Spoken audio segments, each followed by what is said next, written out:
Did you need me to stay in this, or are we okay now? So thank you. You can go on with the rest of your day. Thanks so much. Of course. Happy holidays, everyone. Thank Yep, you. you as well, Brian.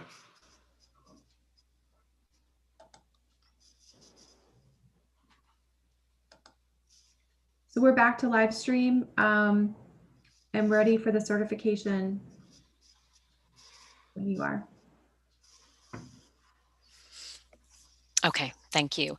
Do each of you certify that to the best of your knowledge, only public matters lawfully exempted from open meeting requirements, and that only such public business matters as were identified in the motion by which the closed session was convened were heard, discussed, or considered? Mr. Holland? Aye. Ms. O'Bannon? Aye. Mr. Peterson? Aye. Thank you. Mr. Spoonhour too. Spoonhauser. Mr. Spoonhauser. I'm sorry. Also- Mr. Please. Spoonhour? Yes. Thank you. Thank you, Diane. Thank you. All right. Thank you very much for that.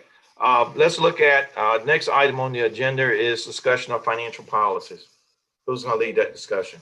Thank you, Mr. Holland. This is a carryover item from your last meeting. This is the document that was shared at the last meeting that we didn't really have time to discuss thoroughly. So this has been drafted as a first set of policies that will be coming to you over the next few months. As you know, we've been working to evaluate our internal systems and procedures. And so this is an initial step in that process. Happy to discuss the document if you need more time. The ultimate objective would be for the committee to be satisfied with a draft policy that would go to the full commission for approval. And I'm happy to sort of take this at any pace that is best for you. Okay. So we always want to know why we're doing what we're doing. Number one, what's our goal? What we're trying to accomplish? And also, are there any questions or concerns that need to be highlighted relative to these policies? They look pretty standard, however, but anything you want to cover? Yeah, I think one of the things sort of from the why perspective is that our agency has been around for a long time and we've been through a transition in staffing. And so I think one of the things that we set out to do as an objective in the last year is to make sure that our policies and procedures are documented in a consistent manner and that they are current to best practices. And so this is that first step. I can't say that it's a strong deviation from what we've been functioning for before, but we haven't really had these kinds of documented policies and procedures in place previously. Okay. I think I will point out that one of the main sections that the committee members did discuss with some activity last time. Well, two things. One, you'll notice on this page with regard to maintenance of financial condition, the only place that I can find as far as documentation goes where the board has established the fund balance policy is in the minutes of the board meetings back in 2004. So this incorporates that fund balance policy here in a policy document, which is, I think, an improvement. Then the section that had some discussion was with regard to the check payment. You'll see in this section C, this is reflective of our current bylaws where any payment, any disbursements over $3,000 would be dual signed by ideally the treasurer, but another authorized signer. Again, that's a provision that's in our bylaws currently. In the bylaws, it relates specifically to checks. We don't write very many paper checks anymore. And so these provisions kind of extend that more broadly to the any disbursements that are not personnel related. Then when we get to the capital assets, again, trying to clarify that a bit more. And so the depreciation, our practice has been that we do depreciation for furnishings above $5,000 in value. So this would put that in kind of a codified form. Then when we get down to, and I think that this is something that came out of some discussion earlier this fall, when we get down to authorization of payments, let me find that section, forgive me. we included some language here that would permit prior approval, that would create a mechanism for prior approval of capital expenditures in excess of the figure in the document is $5,000. I know the committee had differing considerations last time about should that be brought down to the $3,000 level to be consistent with the co-signing authority, or should that stay at the $5,000 level because of the depreciable value? So that was the discussion last time. The intention of this provision is new. This is not something that exists currently in our practices, but it would be able to provide for additional board oversight or committee oversight with regard to expenditures. They'd have to be budgeted still, but would need to be with further review from commissioners. Okay. Go ahead, Cornell, with other comments. Go ahead, please. Okay. Well, the 5,000, when we say prior approval, if it's in the budget, that's prior approval, is it not? Well, I think that the issue So this is a capital. The issue that this would be capital.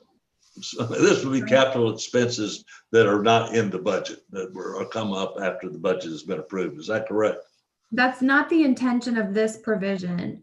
This provision was specifically drafted in response to the conversations that were this fall, where we had a budget of $20,000 for capital improvements. However, I think several board members wanted to have additional oversight on the specific expenditures within that capital improvements budget. Okay, I see your point. What page are we on? I'm sorry, I can't find this. No problem. So, item 3C, C3, we're at item 3C, $5,000 for capital. Specific approvals of the commission is needed for any capital expenditure that exceeds $5,000. What page is it? I'm sorry. Page 6. Page 6. And of course, since our depreciation upper limit is $5,000, I don't have any problems with that. I think Canovas, Mr. Peterson made a comment that we don't want to be micromanaging, however, certainly. And it's so what's the committee's rather opinion in this regard? I don't have a problem with $5,000. Is there any guidance under the GASB rules? Well, in terms of GASB, the limits that we have established a $5,000 limit, but GASB would not necessarily refer to approval, but rather to depreciation of those assets as GASB's focus, not approval, but rather depreciation. I guess the clarification of my question was, apparently if our budget just said 20,000 for capital improvements without having any specific capital, expenditures that we were going to apply that to, I would agree with this. On the other hand, if we're going to put $20,000 in the budget for capital expenditures, should we know what we're going to spend it on? I agree with that, and that would be why the extra question of oversight or the signatures. Well, currently the signature amounts over $3,000, correct? Any expenditure, any disbursement that's not personnel related, so payroll. Oh, not personnel. Okay. Yeah, requires a second signature for $3,000 or more. I think the issue with that is that's really a fraud control. It's not, at that point in time, when you're at the point of disbursing payment, the obligation has already been made. And so we were trying to create a mechanism that there would be board oversight on the commitment side of funds as opposed to on the disbursement side of funds. Okay. But Mr. Peterson, I think your suggestion is well taken. It may be that we need to approach the budget format in a more detailed manner so that that information is there, and perhaps that's a different way to get at the same sort of solution. Well, if we do that, then essentially this is still a good term that you put in here, But the budget itself, if we've been specific as to what it is, that is a prior approval Sure. of those projects that we specifically identified in the budget.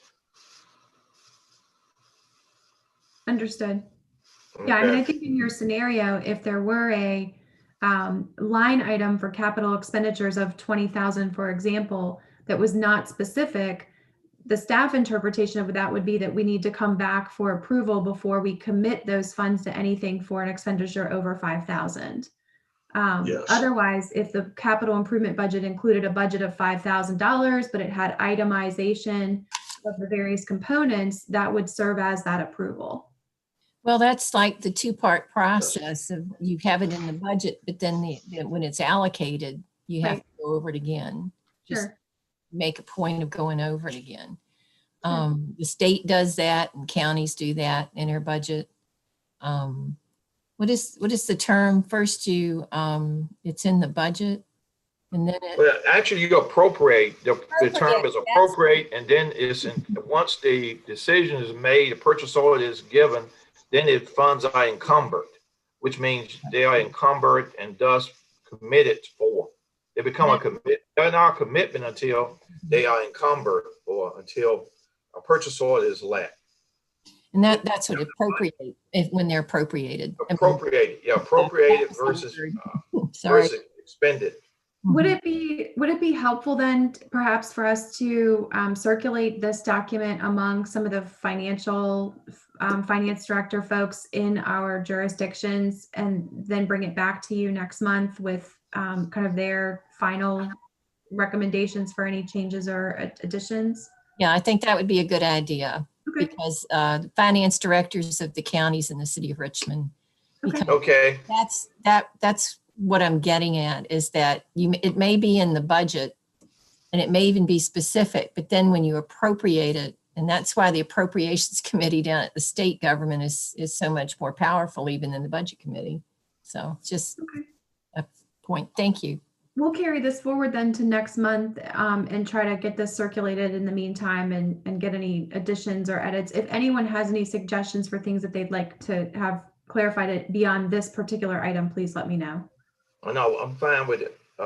That approach. Thank you, Martha. I appreciate your suggestion. Sure. And I will say that in Henrico, and I'm sure the other jurisdictions, we had a budget that was settled in March, but we chose not to appropriate a whole lot of different things because of the COVID-19 and the need for other things in the budget. But it's showing it a budget a certain way, but then the appropriations were not there. And then you change the budget, whatever. I'm saying too much. Sorry. No problem. That's all right, Pat. Thank you. Mr. Chairman, this is Neil. Yes. Yes, Neil. I think the timing of this is appreciated, Martha, as depending on what decisions we make regarding our office space, there could potentially be a lot of expenditures coming out of that. So I think the committee needs to just come down with an understanding of how comfortable they are with what level of signing authority that is provided. So thank you for that. Okay. Thank you, Mr. Chairman. All right, Martha, what's next? Okay, the next new business item is our financial statements. Okay. So I'll walk you through these just very briefly. Format wise, they should be familiar to you. We have this, we're continuing to make improvements based on feedback that we get and just kind of internal review. So credit to Diane for helping add some new additions to this month's financial report. The narrative here is intended to be an accompaniment to the financial statements, particularly for probably commission members who are less comfortable with the format of the statements. So I won't read this through with you, but it's intended to be kind of a useful tool for members of the commission to be able to review the financial statements. We've changed the format a little bit just so that it has it's a little bit of an easier read. So Diane's incorporated the notes that are included actually in the financial statements. And she's also incorporated some nice charts and tables that help to be able to hopefully usefully effectively communicate. I'll hit some highlights for you. From a fund balance perspective, we continue to remain over the $1 million threshold. And you'll see we've reached a bit of some stability in November. From October, we were dipping a bit into September, and then October and November kind of climbing up a bit. So Okay. good news there. From a salaries perspective, you'll see in November we had a bit of a dip, despite the increase or despite the kind of continued improvement. Overall, we do have a month-to-date actual. The blue bar here is a bit higher with a bit lower of the share reimbursed. Some of that has to do with the holidays that are in November, just that additional 12 hours of holiday leave as opposed to the 8 hours of holiday leave in October, believe it or not. That has an impact for us. And then just sort of the natural flow of staff time and where they're spending their programs. But overall, we're still staying at what I would say is a relatively healthy figure. This is a new data point that we just started to collect in the spring of last year. And so year over year, we're going to be able to create some trend information for you just to be able to provide. But as of right now, this is kind of a new process and a new data point that we're collecting. Specifically speaking, I'll come back to that staff chart in a second. As I mentioned on the balance sheet, we're still healthily above the fund balance objective with about $171,000 excess over the $1 million, which is a good place to be, and we want to maintain or grow that, to be quite honest. On the profit and loss, skipping to the bottom, I will share with you that we've had another successful month. We are year to date now at a deficit of 24,867. That position has improved in October and November. So we are seeing kind of the trend in the direction that we want to be seeing it now, and we'll continue to monitor this very closely as we move through December and into January. From a staff perspective, no changes in staff from October to November. I will share with you that the board had approved us moving forward with the recruitment and hiring of the position for the CVTA board support. We did have a successful candidate and move forward with that. And after they got into the process, actually let us know that was ending up not to be the best fit for them. And so we are back out to recruit again for that position. And we'll certainly keep you posted when we're able to fill for that. So at this point in time, this is the summary of the staff time, and it gives a nice little breakdown of our annual forecast relative to indirect. So you can see we're trending a little bit ahead in November as far as staff costs relative to indirect, as well as in leave. And largely that's coming out of, if you will, the projection for where we would like to be relative to grant reimbursable programs. Martha, can I ask a question real quick? Yeah. I'm not sure the person you hired, but how was the hiring process handled? Was it hired? Was the person hired with the help of the different counties, the HR department of a couple of counties or something? No, it was an internally managed process. Okay. So you didn't hire anybody, or you didn't even go to the different local governments to hire somebody? We posted the position announcement and advertised it. We received applications, reviewed those, contacted candidate, did an interview, extended an offer. They were with us for a couple of days and came back and said, this is really beyond what I feel like I'm comfortable with as far as my skill set. As you know, with the sort of the technology aspects of our current operating, it was more than that person felt like they were prepared to take on. I just asked that to feel free to talk to some of the governments like Hanover, Chesterfield, somebody Absolutely. if need help to fill the position, their HR department, or Henrico. But okay, go ahead.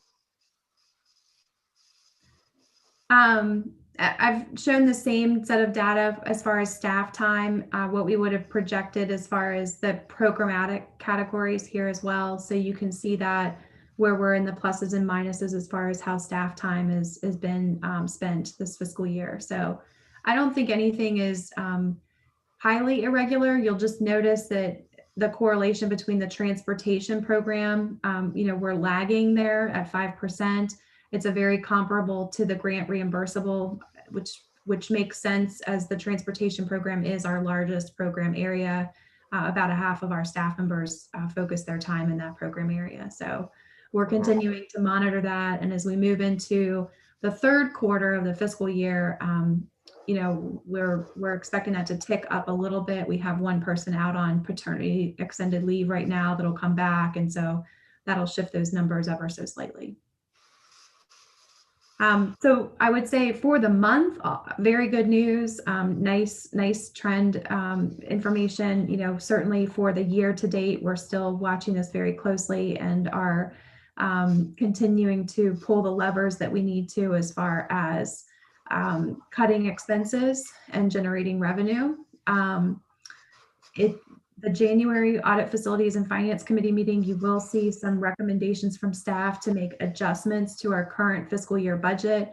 You all have already alluded to this before, but certainly the circumstances this year were a bit difficult to predict back in June. And so we are going to make some recommendations for recasting our revenue, as well as some reflections that we have on some of the new revenue sources that we have obtained. We have had some new grants come in, as you know, that we'll include in those recommendations. And then Diane and Terry have both been working, to their credit, to identify areas where we can save on costs. And so we've identified a number of operational areas where we've been able to cut costs this year, and those will start to show in our financial statements in the third and fourth quarters of the fiscal year. That's good. Go ahead, Martha. I'm sorry. Just what questions can we answer for you? Okay, one question is, we also discussed the need to have a head count number, budget versus actual. That worksheet going forward, that would be helpful, I believe. I'm sorry, well. I thought we had included that in here, but I will make sure that it's included. Okay, so we'll look at the impact on the budget relative to unfilled positions, positions that are open versus filled.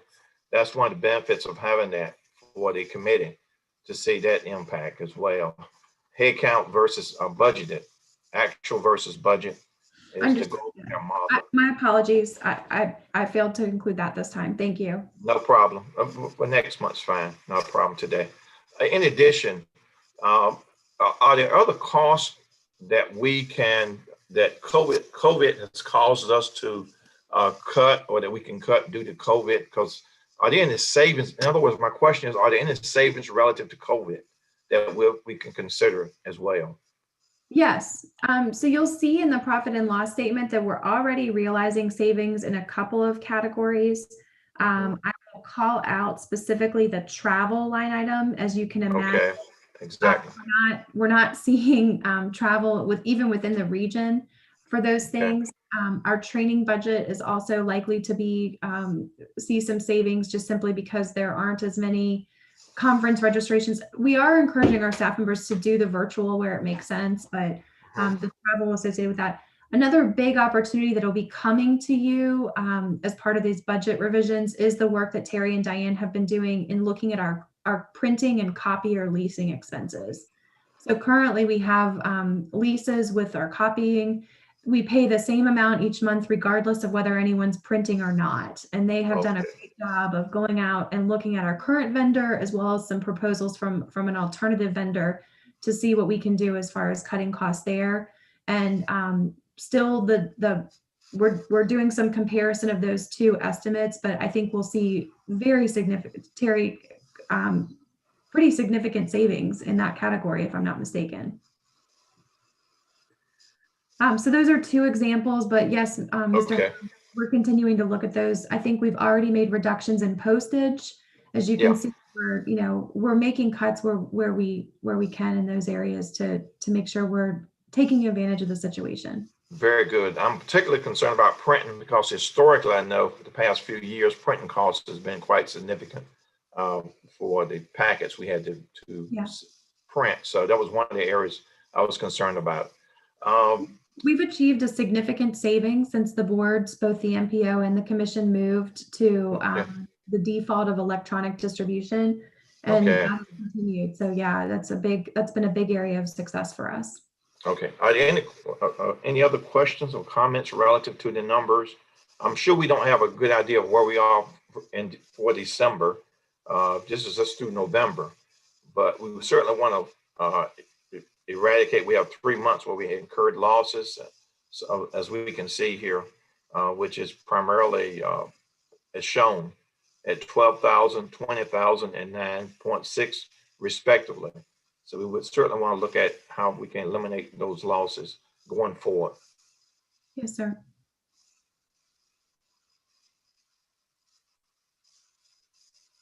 This will be the financial statements will be included on the materials that will go to the board in February. As you know, the January commission meetings have been canceled. Okay. So when you meet in January, we'll have a look at the December financials as well. Excellent. And both the November and December financial statements will be included for the board's review and consideration in February. So we'll have, I think, a really nice look at how things are progressing. Yeah, absolutely. That's very good. Now, relative to the 20 budget for next year, remind me of that. What's the timing of next year's budget? Our budget will come before the committee starting in April. April. Okay. Yes, we begin writing grant applications and starting the submittal process for those in February and March. And we start to get figures from our funding partners in the March and April timeline. And so they'll be working their way through the various processes, and this committee will start to discuss elements of the budget in March and April. We work toward a June approval from the board for the July 1 start date. Okay, very good. So when we review the budget in February, we'll have 1/2 year budget, and we'll know if there are any adjustments we want to make or should consider making at that point in February. Does that make sense? Actually, we're hoping to bring to you those mid-year adjustments, any recasts that we need to do at your January committee meeting. Very good. Yes. Very good. Okay. Other questions and concerns?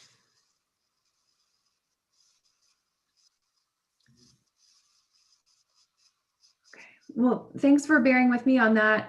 I will, if it's okay, move on to the next item. Please. Okay. And Mr. Holland and Mr. Spoonhour, I know both of you participated in the discussions about this, so please feel free to chime in as I'm going through this. But one of the things that we wanted to talk with you about today, can everyone see the slide that I have on the screen? No, I'm looking at the agenda currently. Can you You're looking at the agenda? Okay, my I'm apologies. currently looking at the agenda. Okay. Here we go. Now it should be a PowerPoint slide. We're there. Yeah. Okay. Great, thanks. Right. So one of the things that we wanted to talk about today is a recommendation that staff has to be able to make a shift in the methodology for billing that we do to our grant and our general funded programs. So I had a conversation with Mr. Holland and Mr. Spoonhour, I guess it's been about a week ago, to discuss this. And Terry and I have been working over the last week or so to be able to put some numbers together for you. Essentially, in the first quarter of the fiscal year, we used what I would refer to as a variable rate methodology for calculating the billing to our grant funded programs. The best way to describe this is as is described here, and thanks to Mr. Spoonhour for helping me put this together, but essentially when a staff member works hours in excess of an expected pay period, the variable rate method would reduce that hourly rate to be able to reconcile the total payroll for the billing period.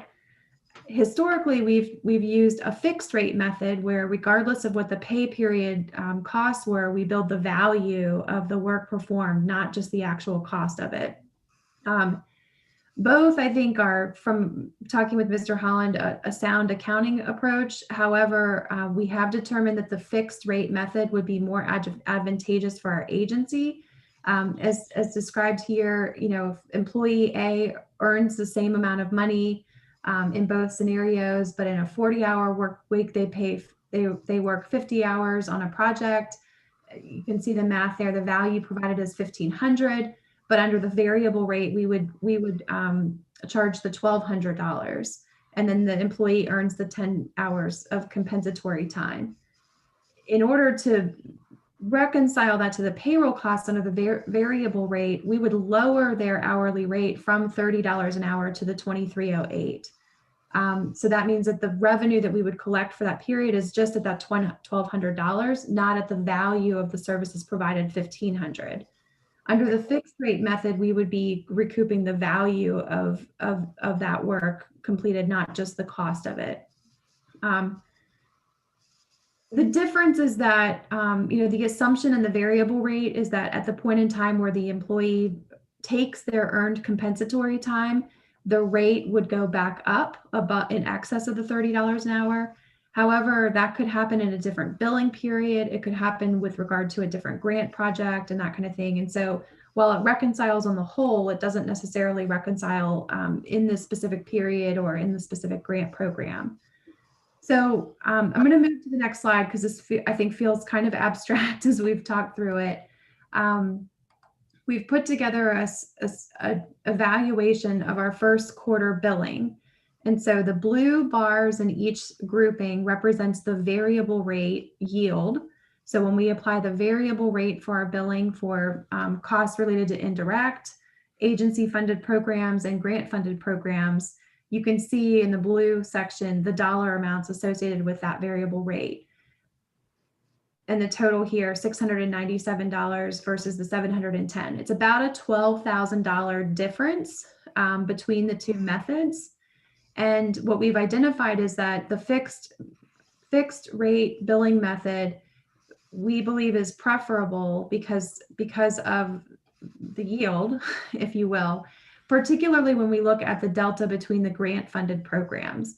The lion's share of the benefit of the fixed rate is in the grant funded programs, which is advantageous to us. So looking at this a slightly different way, it's about, as I said, about a $12,000 difference. The fixed rate method results in $12,000 more than the variable rate. Of that, $9,800 or so are in grant funded programs. And because there's a match on the majority of our grant funded programs, about $7,200 would be recoverable under the fixed rate method as what I would call true kind of income coming into the agency. So our recommendation would be to submit adjustments to the Q1 billing in our Q2 billing for that, again, estimated recovery of about $7,200. The match of $2,600 would also need to be recorded on our financial statements, but that's more of an internal accounting. It's not, going to ask for additional funds. When I spoke with Mr. Holland and Mr. Spoonhour about this last week, one of the things that we talked about was the importance of bringing this to the committee to discuss it, but also to determine whether or not it was, while it may be determined advantageous to move back to the fixed rate model of billing, essentially is the benefit there to go back and make the adjustments to the Q1 billing. And so in my analysis, my recommendation would be yes. In fact, I think it would be advantageous to go back to most of our grant funders. However, we have one funder that we think it could be problematic to go and make the adjustments. And frankly, the dollar amount of about $1,200 is probably not worth the challenges that we might face with the Virginia Department of Emergency Management. And so our suggestion would be there to attempt to recover in the Q2 billing adjustments for Q1 around that $7,200 figure. And then the remaining $1,259, we would make transfers from our general fund to be able to accommodate that. I am happy to answer questions. Wanted to try to keep this sort of as simple as possible, but I know it's not necessarily the most simple of things. So Mr. Chairman, Martha, were you asking of this group? I'm asking for this group to concur and authorize staff to make those adjustments to the Q1 billing with the exception of the Virginia Department of Emergency Management grants. And we would make those adjustments in Q2, and then going forward through the fiscal year, we would continue with the fixed rate billing method. Great, thank you. Okay, excellent. Yeah, Mr. yeah, Chairman, Martha. Yes, sir.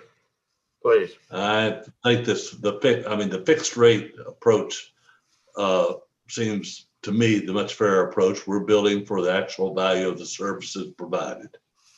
Yes. Whereas the variable doesn't.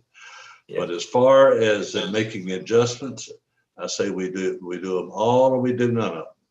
Okay. We don't sit there and pick one group and say, hey, we're not going to make an adjustment with this grant and we're going to do it, but we're going to do it with the others. I think we need to be consistent. Okay. Okay. Okay. I hear you. Other comments?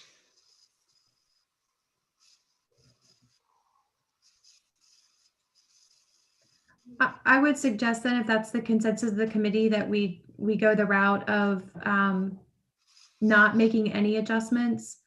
Terry and I have talked about this, and I think we both are aligned in the thinking that it has the potential to hold up future reimbursements with the Department of Emergency Management, and it likely could cause more challenges than solve. Yeah. And so if we move forward with the fixed rate method in Q2, that could perhaps be the cleanest, and then we would just leave Q1 as it's been billed. Okay. Go ahead. Other comments? No, I like that approach, and I like moving to the fixed as well. I concur fully. I certainly agree with the fix, as Martha has explained. I think it's far better for us in terms of the recommendations by Mr. Peters. I do not have a problem with that at all. And because I want to look at the cost versus benefit analysis here, we don't want to incur more costs that would not benefit us well. So from that standpoint, Mr. Peters' comments is certainly reasonable, and I can agree with that. Other committee members, are you in sync with that as well?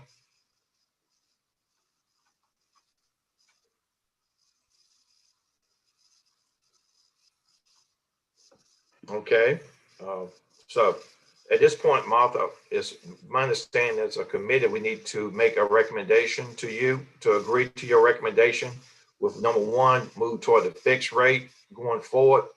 Number two, we will not go back based on cost benefit analysis to make adjustments. That's my understanding, yes. If a Yes. motion would be possible, that would be great. Okay, would you like to vote on this, committee? There, I believe a couple of the committee members are muted, so. Okay. We need to I'm happy to make the motion, Mr. Chairman. I'm just typically not in this meeting, so I just want to make sure that's legit. Thank you, sir. I would appreciate a motion, Mr. Chairman, and then of course a second.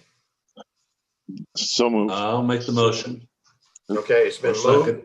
and second. All those in favor of this approach as recommended by Martha, let me know by the sign of aye. Let's pull the members rather. Let's take a voice vote here. Diane, can you do a voice vote for us?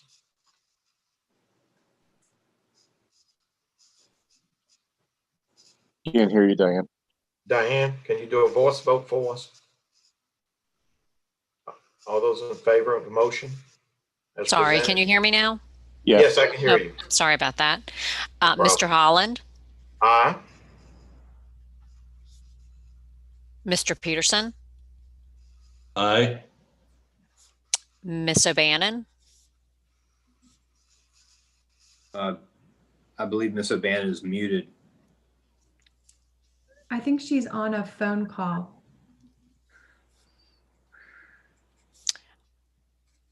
Chairman Spoonhour. Aye. Thank you. The ayes have it, and of course, that motion passes. Thank you, Ms. Heater, and thank you, Mr. Chairman. The last thing I wanted to just share with the group is that we're going to be bringing, I think, a number of things back to you. So I wanted to sort of forecast the next few months just to orient you. As I've mentioned a couple of times in January, the intention for our meeting will be to focus on the budget for this current fiscal year. Okay. We'll recast our revenue to be more realistic to what we believe is likely to be drawn down from our available grant programs. And we'll have some figures for you that will estimate what we believe the carryovers to be into the coming fiscal year 2022. So that'll be a nice basis for our budget assumptions for fiscal year 2022. We'll also have the results of some of our efforts to pare down expenses where we can, and sort of this improvement plan that we've been talking about as far as our current financial position and the year-to-date net loss. Also, in future meetings, based on today's discussion, we will include the financial management policies. We'll circulate those among our finance directors and seek input and guidance on that. And we'll continue to be bringing refreshed documents to you to be able to consider, to be able to build this compendium of financial management policies and procedures for the agency. So it's I think a great opportunity for our organization to strengthen the policies, the procedures, the internal controls, and be able to make sure that we've got good sort of sustainable practices in place for the agency. As we also mentioned, then in February, we'll be looking to revisit the discussion of the office space improvements, office space search process. And so we'll have some additional information for you about how to get our arms around the priorities that we have for that, but also the costs associated with that going forward. And then as we've talked about heading into March and April, we'll start really focusing in on the fiscal year 2022 budget. So hopefully that sort of sequencing of events makes sense and works well for you.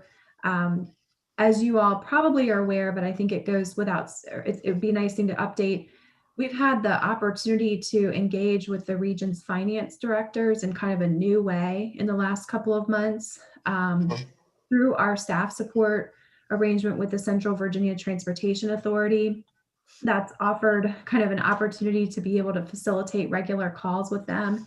And I think that's enabled us to have even greater, even more open lines of communication. And so some of the things that we're trying to do with our financial management policies and procedures, discussion with the localities about the status of fiscal year 2022 budget requests and all of those things, I think we'll be able to maintain a lot closer and more regular communication with that finance working group going forward. So I'm looking forward to that. And a number of those folks have been very gracious in offering additional support resources to us, and we're going to take them up on that. So I wanted to share that. I think in the future, we'll probably try to be respectful of all 9 of their time and capacity, but you know, probably eventually we'll maybe try to identify a jurisdiction on whom we can lean when we have specific questions and things like that. But in the near term, we'll use that finance work group as a resource for us. That's excellent, Martha. I greatly appreciate your efforts in that regard. And as you mentioned, taking a really close look at the current year budget, at what our forecasts were last year when we made the budget, and any amendments that we need to make. In addition, take a look at also any spending that we may or may not do. At this point, at half of our year end, it's a good time to really reevaluate the budget and look at what adjustments we might make or revisions to our existing budget, and that'll help us as we prepare our next year budget as well. Agreed. So I appreciate that very much. And the work group, I think, is an excellent idea for particular needs as we make sure we fine tune and we account for and report our results at the best way possible. Thank you. The last thing I wanted to just keep on your radar is that we would like to come back to you in the coming months through consultation with that finance work group and relying on the HR capacity of the jurisdictions to help us evaluate the fiscal impacts of some of our benefits and associated programs. So Mr. Holland, this is not a surprise to you, but we do believe that our benefits cost in leave and health insurance are things that we need to take a close look at and likely evaluate those program offerings. Similarly, I think we would like to come back to you and want to continue the conversation about the potential to invest in a more robust financial management system that would help us on the cost recovery side. So those two Yes. things are on the agenda, likely not to be in February and March, but I don't want those to slip off of your radar screen as we prepare for the next fiscal year. Absolutely. Very important. In the coming months, I agree, Martha. Very good job. Very good in that regard. Well, I really appreciate everyone's time today. I know we're over what we scheduled, but I thank everybody for, especially the week preceding Christmas, giving us your time and attention. And you'll see calendar invites coming out for January and more information to come. In the meantime, probably one day next week, you will receive a message from me with follow-up on the space discussion office space discussion that we had today. And then I do just want to remind you that as local governments have their organizational meetings in January, I don't think any of the members of this committee are slated to come off of the commission that are on today. However, we will be losing as a committee member, Mrs. Gray from the Richmond City Council. Many of you said your goodbyes to her at the commission meeting, but we'll be awaiting to know whether Mr. Blackwood will be reappointed. And certainly, while your term on this committee is expected to be with the fiscal year, if there are any changes that you'd like to make as far as the committee composition, please just let us know. Thank you very much, Martha. Greatly appreciate it. And if there are any other comments, if there are no other comments, I certainly want to wish everyone a wonderful, happy holiday season, safe one, and please enjoy the holidays with your families. Thank you. Merry Christmas, everyone. Thanks, Happy everyone. holidays to everyone. Merry Christmas. Thank you all.